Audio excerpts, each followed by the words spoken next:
जनगणना 2011। जनगणना का विस्तार इतिहास में संवैधानिक ढांचा।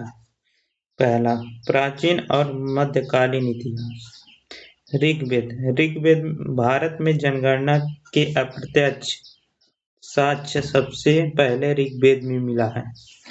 अर्थशास्त्र, कौटिल्य।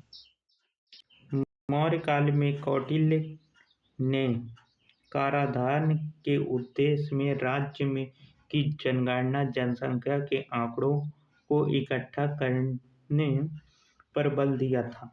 मुगल काल में अबुल फजल द्वारा लिखित इस पुस्तक में भी जनसंख्या, उद्योगों और धन के आंकड़ों को विस्तृत वर्णन किया है। अगला पॉइंट देखेंगे। दूसरा, आधुनिक ब्रिटिश कालीन इतिहास। 1872 में पहली प्रायोगिक जनगणना हुई थी। यह लॉर्ड मेयो के कार्यकाल में हुई। यह पूरे भारत में एक साथ नहीं हुई थी, इसलिए इसे अनियमित माना जाता है। 2081 में जब हुई तो पहले नियति जनगणना लॉर्ड रिपन के कार्यकाल में पहली बार संपूर्ण भारत में एक साथ जनगणना कराई थी। उस समय भारत की जनगणना आयुक्त W.C. वार्डेन थी।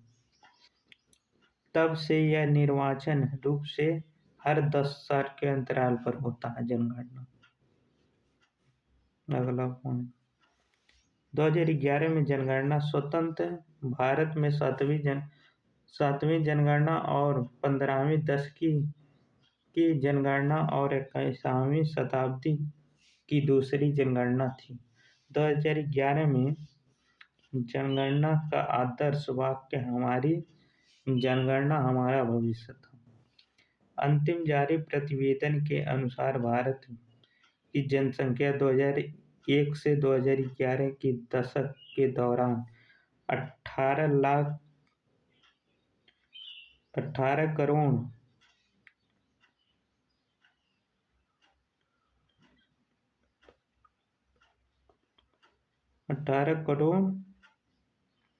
14,55,986 से बढ़कर 1 अरब 21 करोड़ 8,54,977 हो गई थी और भारत में जनसंख्या के मामले में दूसरे स्थान को बनाए रखा है।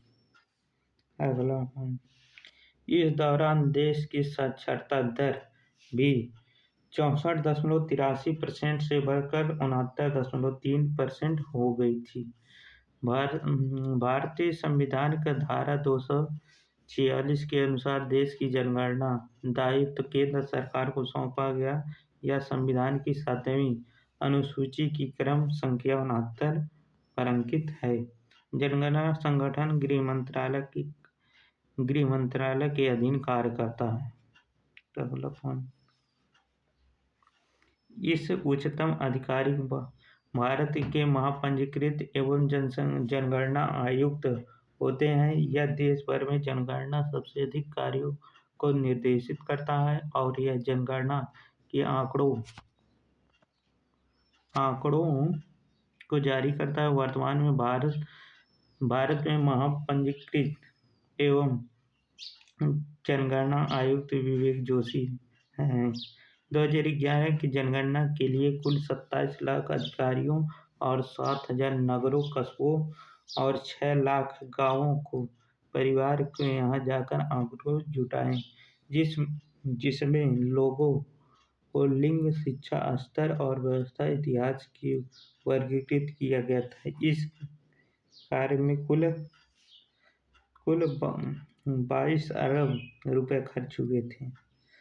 और अगला पॉइंट, जनसंख्या का कुल लिंगानुपात 2011 में 1000 पुरुष पर 944 महिलाएं थी। इस जनगणना में पहली बार ट्रांसजेंडर समूहों को भी शामिल किया गया था। भारत में ट्रांसजेंडरों की आधिकारिक संख्या 4.9 लाख थी।